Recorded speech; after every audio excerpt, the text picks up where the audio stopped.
गुरु शरणं गच्छामि, गुरु शरणं गच्छामि।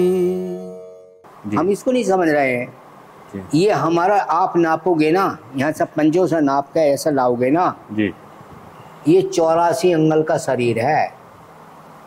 84 अंगल का शरीर है। हाँ, पंजे से नापना है गुरुदेव। हाँ, ऐसे नाप के लाओगे ऊपर तक को। मतलब कैसे नापना है ये? नापते आप ढंग में नापते हुए लाओगे ना, ऐसे पंजे से ऐसे नाप के लाओगे यहाँ तक जी, तो ये 84 अंगल का शरीर होता है। ये 84 इतनी है, 84 आएंगी जी। तो इसी 84 उसमें क्षेत्र में ही तो हम रह रहे हैं जी। हम अपने को जान कब रहे हैं, कोई बिरले जानते हैं जी। अब जो है कि कहते हैं कि सृष्टि के रचना करने वाले ब्रह्मा विष्णु महेश हैं जी। तो भैया हमें कहते हैं कि ठीक है, बहुत बहुत साधुवाद है, मंगल कामना है जी। हमें ये फिर बात बताइए कि इनके माता पिता का नाम बताओ। किनके माता पिता गुरुदेव?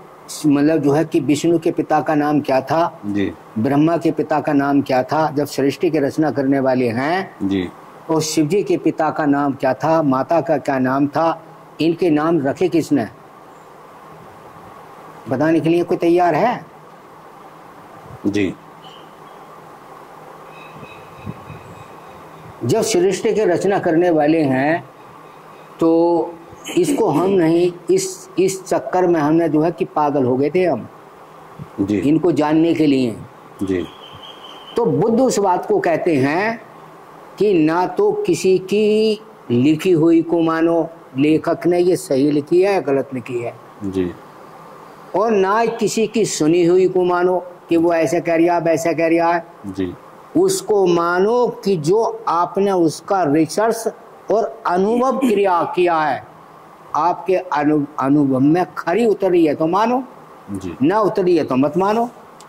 यानी कि अनुभव का ज्ञान गुरुदेव, हाँ, वास्तविक ज्ञान अनुभव का ज्ञान है। हाँ, तो इस पर हमने जो है खोज की ब्रह्मा विष्णु महेश के बारे में जी, और ये भी हमारा टॉपिक ले जाना आप जी, ठीक है नहीं जी। तुम्हें शास्त्रों में कोई से वेद में, वेद पुराण में किसी में नहीं मिलेगा जी। कौन ब्रह्मा के पिता है, कौन विष्णु के? नहीं, पिता उताव को छोड़ो जी, आज भी नाम तुम ही रखते हो जी। बच्चा पैदा होता ही उन्हें कह देगा मेरा नाम ही रख दो जी। उस चीज को बुद्ध उस बात को तो कहते थे, ऐसे तुम्हारे के सवाल निकालते थे कि उनकी बात को काट नहीं सकता था कोई भी जी, फिर उनके शिष्य बन जाते थे वो जी। जब हमने इस पर खोज की तो हमने खाना पीना छोड़ दिया जी। हम उसमें रात दिन उस वैराग्य में रहते थे जी। अब इनको स्थान बता दिए गए कि भाई विष्णु जी कहाँ रहते हैं, क्षीर सागर में रहते हैं, शेषनाग पे जी, यही तो लिखा हुआ मिलेगा जी। और शिव जी महाराज कहाँ रहते हैं, कैलाश पर जी। और ब्रह्मा जी कहाँ रहते हैं, ब्रह्मलोक में जी। तो हमारे मन में ये जिज्ञासा आई, इनको हम जैसे हम अपने गांव या कस्बों में रहते हैं, किसी जिले में रहते हैं जी, किसी स्टेट में रहते हैं, तो इनको हम जब मानेंगे कि पहले इसका हम रिसर्च कर लें कि ये वाकई में हो है या नहीं है जी, तो इस पर हमने जो है कि खाना पीना त्याग दिया था। हम रात दिन इसी उसमें चिंतन में बैठे रहते थे जी।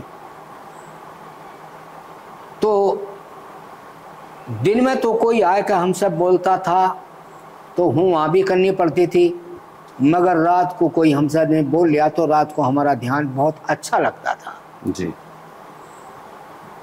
तो 70वीं रात को हमारी सुरती लग जाती है जी गुरुदेव।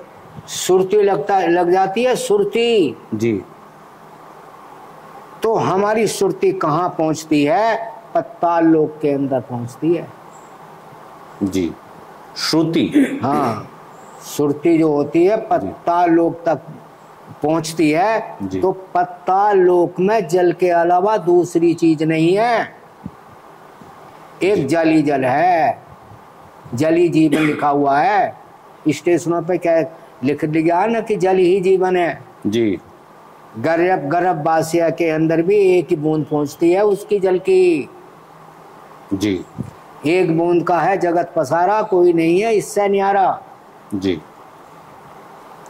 अब होना शेषनाग है, अन्ना विष्णु है जी। सुरती वापिस आ जाती है। जी। तो हमारे मनमाई के क्या पता तीनों देवता ब्रह्मलोक में ही हो मैं जी। अब ब्रह्मलोक में जाते हैं तो शून्य के अलावा केवल शून्य है वो जी। कुछ नहीं है वो जी। हाँ सभी वापिस आ जाती है जब नहीं मिले तो फिर मन में आया विचार कभी तीनों देवता तुम्हारे के कैलाश पर्वत पर ही हूं मैं जी। तो जहां असली हिमालय है, आप पढ़े लिखे हैं बुद्धिजीवी हैं जी। वृक्ष नाम की घास नाम की कोई वस्तु नहीं है, केवल बर्फ का टीला है जी। जो असली हिमालय है। जी। तो फिर कहाँ रहे ब्रह्मा विष्णु? फिर हमने हठ योग कर लिया जी। कि ये जो साधु संत तुम जो बने हुए दुनिया को बेकारे हैं, हो भगवान यार हो है। अब मन क्या ना बांस होगा ना बांसुरी बजेगी, तो इससे जो है कि पिंड काटो, ये हमने दबाना चालू कर दिया। जब हमारी आंखों के तौरिया फटियां सांस निकलने के प्राण पखेरु होने का नंबर आ गया, तो हमारे गुरु जी ने आकर हाथ बचा दिए कि मूर्ख क्यों मर रहा है, मिले तुझे कहीं? अरे ये कहीं नहीं है, सब जगह है जी। ये तो सब जगह है। बोले ये तेरे ही अंदर है। जी। अरे तू ही तो सृष्टि की रचना कर रहा है जी। बेहुदे। जी। उनके मेरे अंदर कैसे हैं? जी। अब समझ लो अब सही बात जी। कि मिस्टर गुरु जी क्या कह रहे हैं जी। उस सुरती अंतर ध्यान में जी। कि तेरे ये विष्णु है कम है किनके बता? जी। आप जो चल के जहां से भी आए हो जी। ये विष्णु जी चल के आए हैं जी। और ये विष्णु जी ही इसकी जो सीढ़ी या जो भी बना रहे हैं ना, जी। ये विष्णु जी, ये विष्णु है, ये जो विष्णु है इन इसी कर्म कर रहे हो। ये ज्ञान है इतिहास में कहीं लिखा हुआ? नहीं मिलता गुरुदेव, मैंने तो नहीं पढ़ा। अब सुनो जी। जो उत्पत्ति लिखाई है कमल के फूल से, जी। नाभि से, जी। इसको टोंडी को कहते हैं नाभि। जी। नाभि कमल। जी। जब माँ बच्चे को जन्म देती है जी। तो नाल, उसके नाल काट कर उसमें गांठ लगा दी जाती है। जी। ये जो हम सांस ले रहे हैं, जी।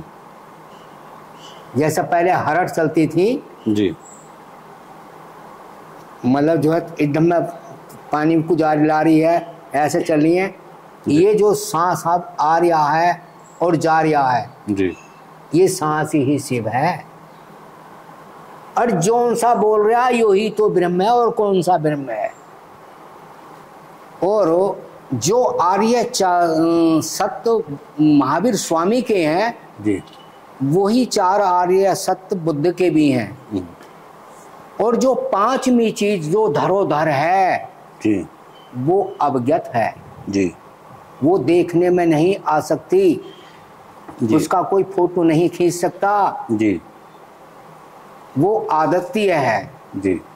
ना, उसका आदि है ना उसका अंत है। जी। वो चारों में समाई हुई है। जी। और उन्हीं से ये सारी सृष्टि का निर्माण हुआ है। जी। उन्होंने अग्नि सत्य मानी है, अग्नि सत्य। जी। वायु को सत्य माना है, जी। और जल को सत्य माना है, जी। और इस पृथ्वी को सत्य माना है। जी। और जो हम सांस ले रहे हैं, जी। जो गुरु हमें उपदेश देते हैं, हमें जो है वो मतलब अनमोल रतन देते हैं, जी। वो सांस है। जी। इस सांस में ही सारी सृष्टि समाई हुई है। पेड़ भी सांस लेते हैं, जी। सब चीज फलफूलित है। जी। जब अग्नि भैड़ती है तो वो भी साए साए करेगी जी। जहाँ आंधी और तूफान आएगा वो भी साए साए करेगा जी। जहाँ जल तेजी से गिरा वो भी साए साए करेगा, वही शब्द आ रहा है जी। और रात के 12 बजे ट्रैफिक बंद हो जाए जी। और जब रात गूंजती है यो भी साए साए करती है जी। और यो साए साए हमारी जब तक यो हमारा सांस चल रहा है यो भी साए साए करता है। यो भी साए साए कर रहा है, चारों तरफ साए साए की माया गुरुदेव। हाँ, तो यो है, ये है समय जी। ये समय आज तक किसी के हाथ ना आया ना आएगा जी। हाँ। ये 24 घंटे उसका ये जो साए साए है समय है सर, हाँ ये चल रहा है जी। और चलता रहेगा। ये जब भी चलता रहे, जब ये तुम्हारे ना जहाज रहते हैं ना पहाड़ रहते हैं, ये तब भी जो है ये चारों पे प्राकृतियाँ स्वयं रहती हैं, तब भी ये हमारा जो है ये सांस चलता रहता है। तो गुरुदेव जल, अग्नि, वायु, पृथ्वी और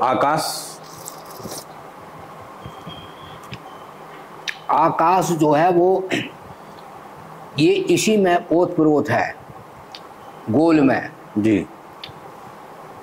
क्या हम आकाश को नाप सकते हैं? नहीं, अनंत है। क्या धरती की तोल कर सकते हैं हम? कितने कुंटल की है? नहीं कर सकते। क्या पारस पथरी का मोल लगा सकते हो कि कितनी कीमत है उसकी? नहीं लगा सकते। अरे वो तो तुम्हें पारस पथरी मिल जाए तो सोना बनाई जाएगी, सोना बनाई जाएगी। क्या होती है गुरुदेव वास्तव में पारस पथरी? ऐसा कोई पत्थर होता है जो सोना बना देता है? अरे जो पहले मतलब ये सुनी हुई महापुरुषों की बातें आ रही हैं, पारस पथरी थी जी, जो सोना बना देती थी। और अब भी जो है कि सोना मतलब जो अपने अंदर से खोट त्याग दो जी, तो स्वयं सोना बन जाओगे, हर इंसान सोना बन जाएगा। जी, मगर सोना बनना जो है बहुत कठिन तपस्या है। हमारे अंदर विकार, गंदगी, कूड़ा करकट सभी भरा हुआ है। दूध से घी की यात्रा है गुरुदेव। हाँ, दूध से घी बनना है। हाँ, जो तपते हैं, हम 11 धुनों के बीच में तप रहे हैं, 21 धुनों के बीच में तप रहे हैं, 108 धुनों के बीच में तप रहे हैं, ये हमारा दिखावटी मार्ग है। तपना होता है जैसे सुनार भट्टी में सोने को तपाता है, उसे कितनी डिग्री का ताप चाहिए और तपा तपा के सोने को पिघलाता है और उसका सोबड़ा जो है मैल अलग कर देता है, प्योर सोना हो जाता है जी। तब जो है कि वो सोना रूपी जो है आपकी जो जीव आत्मा है वो सोना रूपी बन जाएगी। ना कभी वो तुम्हारे से अलग है ना तुम उससे अलग हो, सर्वज्ञ हो जाता है, सारे में समा जाता है, हर जगह मौजूद। कहा कि हर जगह मौजूद हूँ और नजर किसी के आता नहीं, और बिगड़ साधन योग तपस्या के किसी को पाता नहीं। सत्य वचन गुरुदेव, सत्य वचन।